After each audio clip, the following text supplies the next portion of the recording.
Merantau ke kota Palembang, seorang mahasiswa kehilangan sepeda motor di rumah kontrakannya. Tanpa kunci pengaman tambahan, sepeda motor sport korban dengan mudah dibawa kabur dua pelaku.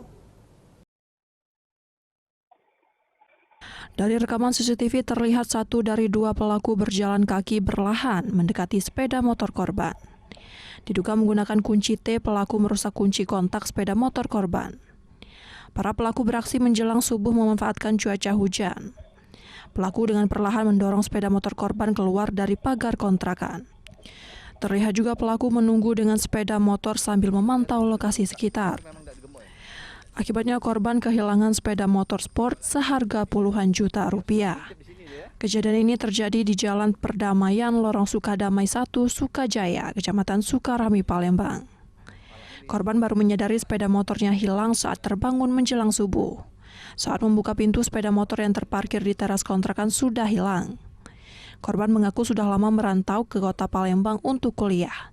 Dan selama ini di wilayah kontrakannya aman, bahkan sepeda motor biasa parkir di teras. Kalau kita pas keluar kosan sekitar jam 3.40-an, motor tidak ada lagi di sini. Keadaan pos hujan juga itu ya? Iya. Pelaku orang berapa, Kak? Orang dua kalau dipantau dari CCTV-nya.